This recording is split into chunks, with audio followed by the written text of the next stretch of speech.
नमस्कार साथियों। और आप सभी कैसे हैं?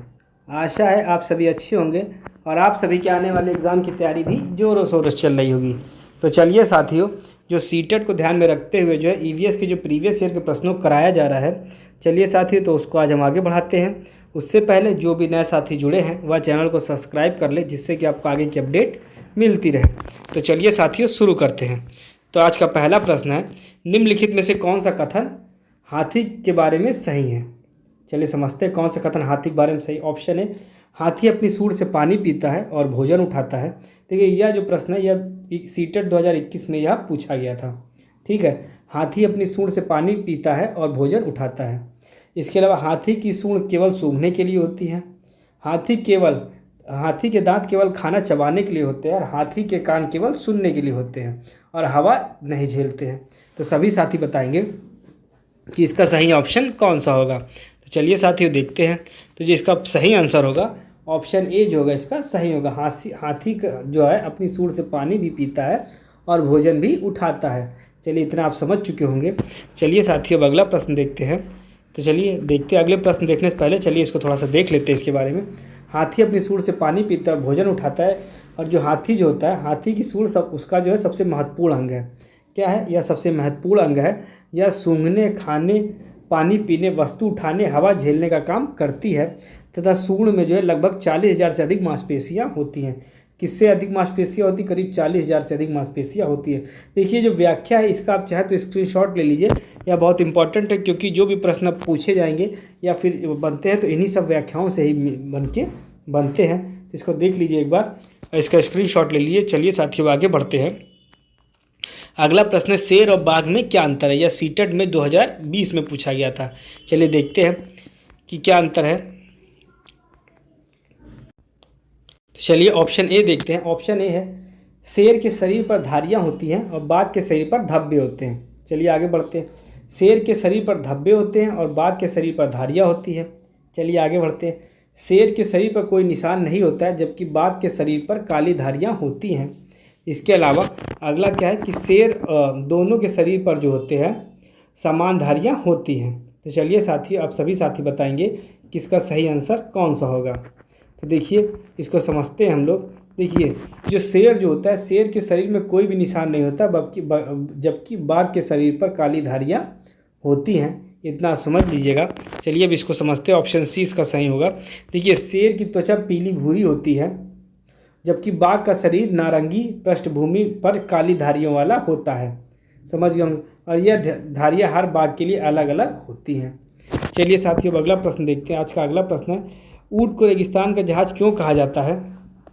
चलिए देखते हैं। क्योंकि ऊँट बहुत तेज भागता है। चलिए आगे बढ़ते हैं। क्योंकि ऊँट बहुत पानी पीता है और रेगिस्तान में लंबे समय तक बिना पानी के रह सकता है। क्योंकि ऊँट की ऊंचाई ज़्यादा होती है। और अगला देखते हैं ऑप्शन क्या है, क्योंकि ऊँट को जो है नाव की तरह चलाया जा सकता है। चलिए समझते हैं इस प्रश्न को। देखिए ऊँट को जो है रेगिस्तान का जहाज इसलिए कहा जाता है क्योंकि ऊँट जो होता है, देखिए रेगिस्तान में देखा होगा पानी जो होता है काफ़ी दूर दूर तक कम मिलता है। और जो होता है या जो है, और दूसरी चीज़ ऊँट के जो पैर जो होते हैं गद्दे की तरह के होते हैं एक तरीके से, जो रेत में चलने में आसानी से चलते हैं।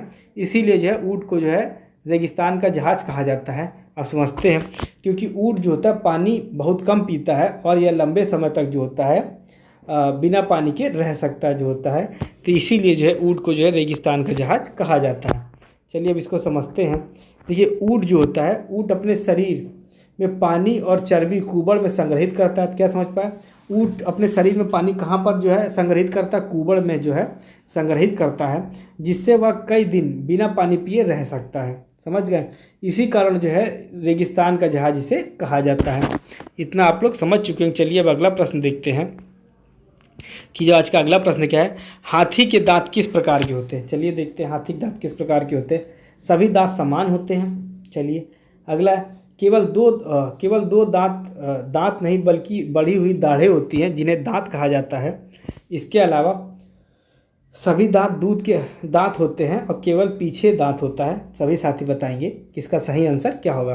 देखिए यह प्रश्न जो है सीटेट 2019 में पूछा गया था।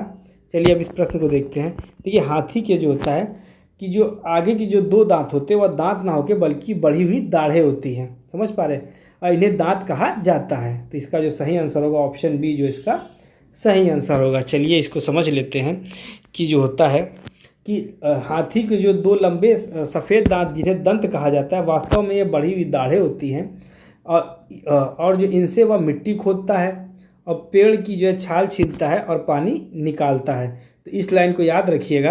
देखिए यह लाइन बहुत इंपॉर्टेंट है कि वह जो मिट्टी खोदता है, दाढ़ से क्या करता है, मिट्टी खोदता है, पेड़ की छाल छीलता है और जो है पानी निकालता है। तो यह जो इसका सही आंसर होगा। चलिए अब अगला प्रश्न देखते हैं। तो आज का अगला प्रश्न है, निम्नलिखित में से कौन सा जानवर जो है मनुष्य जैसा सामाजिक व्यवहार करता है। चलिए सभी साथी बताएंगे। ऑप्शन ए बंदर, ऑप्शन बी सांप, ऑप्शन सी छिपकली, ऑप्शन डी मछली। सभी साथी बताएंगे कौन सा जो जानवर है या सामाजिक व्यवहार करता है। तो देखिए आपको पता होगा जो बंदर होता है यह जो होता है एक तरीके से सामाजिक व्यवहार करता है मनुष्य के तरीके। तो इसका ऑप्शन ए जो होगा यह सही होगा। चलिए क्या होता है कि बंदर जो है झुंड में रहते हैं और एक दूसरे की मदद करते हैं। क्या समझ पाए, बंदर झुंड में रहते हैं और एक दूसरे की मदद करते हैं, बच्चों की देखभाल करते हैं और सामाजिक संकेतों द्वारा संवाद करते हैं, ठीक मनुष्यों की तरह। चलिए साथियों इतना तो आप। तो चलिए साथियों आज का अगला प्रश्न देखते हैं कि सांप अपने शिकार को कैसे पहचानता है। चलिए ये जो प्रश्न जो था सीटेट 2016 में जो है पूछा गया है। चलिए समझते हैं। ऑप्शन ए आँखों से देखता है, पहचानता है, ऑप्शन बी कानों से, ऑप्शन सी जीभ से या ऑप्शन डी नाक से। तो सभी साथी बताएंगे कि सांप जो होता है अपने शिकार को कैसे पहचानता है। तो जो इसका सही आंसर होगा, जो सांप जो होता है अपने शिकार को जो है जीभ से जो है यह पहचानता है। किससे पहचानता है, जीभ से पहचानता है। चलिए इसके बारे में थोड़ा समझ लेते हैं कि सांप जो है अपनी दो मुही जीभ की गंध के कण पकड़ता है और फिर जो है जैप्सन अंग से जो है उन्हें पहचानता है। किस अंग से पहचानता है, जैप्सन अंग से पहचानता है। यह सुन या देख नहीं पाता है बल्कि कंपन या और गंध से जो है शिकार ढूंढता है। क्या समझ पाए, यह कंपन और गंध से जो है यह शिकार ढूंढता है। चलिए आज का अगला प्रश्न देखते हैं। हिरण को जो है शिकारियों से किस प्रकार का खतरा होता है। जंगल की आग से, पानी से, बाघ और शेर जैसे मांसाहारी जानवरों से या फिर पेड़ों से। सभी साथी बताएं। तो चलिए साथियों इसका आंसर समझते हैं। देखिए हिरण को जो है शिकार में जो किस प्रकार खतरा होता है। तो जो हिरण जो होता है उसको बाघ और शेर जैसे मांसाहारी जानवरों से खतरा होता है। तो इसका सही ऑप्शन होगा ऑप्शन सी जो इसका सही होगा। चलिए समझते। हिरण शाकाहारी होता है जो घास और पत्तियां खाता है। क्या समझ पाए, हिरण एक शाकाहारी है जो घास और पत्तियां खाता है। जंगल में उसका मुख्य शिकारी बाघ, शेर, चीता होता है। देखिए एक चीज़ याद रखिएगा, जो सीटेट जो होता है, सीटेट जो एग्ज़ाम कर लेता है, सीटेट में सीधे सीधे इस तरीके से प्रश्न पूछ लेता है कि हिरण के विषय में कौन सा जो है वाक्य सही है। तो एक हो सकता है इस तरीके से दे दे कि 1 नंबर पे हिरण शाकाहारी है, 2 नंबर पे दे दे और घास और पत्तियां खाता है, 3 नंबर पे दे दे कि उसका शिकार जो है इस तरीके से, और 4 पे दे दे इनमें से कोई नहीं या इनमें से कोई भी, या फिर कोई अन्य लाइन बना दे कि नहीं होता है कि हिरण जो है एक मांसाहारी जानवर, इस तरीके से कोई भी लाइन बना दे और पूछे इनमें से कौन सा गलत है। तो सीटेट ने आपने देखा होगा सीटेट इस तरीके से प्रश्न भी पूछता है, तो इनको जरूर व्याख्याओं को ध्यान रखिएगा। चलिए अगला है गाय, भैंस और बकरी किस प्रकार के जानवर है। तो ये आप सभी पता होगा, गाय, भैंस और बकरी जो है यह एक शाकाहारी जानवर है। चलिए साथियों अगला प्रश्न देख लेते हैं। इससे पहले देखते हैं, यह जानवर केवल पौधे से प्राप्त भोजन, घास, चारा आदि खाते हैं, इन्हें दांत जो है चबाने के लिए उपयुक्त होते हैं। चलिए अगला प्रश्न, मुर्गी किस प्रकार के अंडे देती है। ऑप्शन ए जीव जनन द्वारा, अंड जनन द्वारा, सीधे बच्चे जन्म देती है, दूध पिलाने वाला जीव होता है। तो मुर्गी किस प्रकार के अंडे देती है, सभी साथी बताएंगे। तो जो मुर्गी जो होती है यह अंड जनन द्वारा जो है यह अंडे देती है, अंड होती है। चलिए इसको समझते हैं। मुर्गियां अंडे देती हैं और अंडे से बच्चे निकलते हैं, ऐसे जीवों को अंडजनक कहा जाता है। तो इसका समझ गए होंगे कि जो अंडे से जो है बच्चे निकलते हैं इन्हीं को अंडजनक कहा जाता है। तो चलिए साथियों इतना आप समझ चुके होंगे। अब अगला प्रश्न देखते हैं। कुत्ते की सूंघने की शक्ति कैसी होती है। ऑप्शन ए बहुत कम, ऑप्शन बी मनुष्य से के समान, ऑप्शन सी बहुत अधिक, या ऑप्शन डी सामान्य। तो जो इसका जो सही आंसर होगा कि जो कुत्तों को सूंघने की शक्ति होती है यह जो होती है बहुत अधिक होती है। तो ऑप्शन सी इसका सही होगा। चलिए इसके बारे में देख लेते हैं कि कुत्ते की जो है घ्राण शक्ति मनुष्य से लगभग 40 गुना अधिक है। कितनी अधिक है, 40 गुना अधिक होती है। इसको याद रखिएगा और इसी कारण इन्हें पुलिस और बचाव दलों में जो है खोजी कार्यों के लिए जो है प्रशिक्षित किया जाता है। इतना आप लोग समझ चुके होंगे।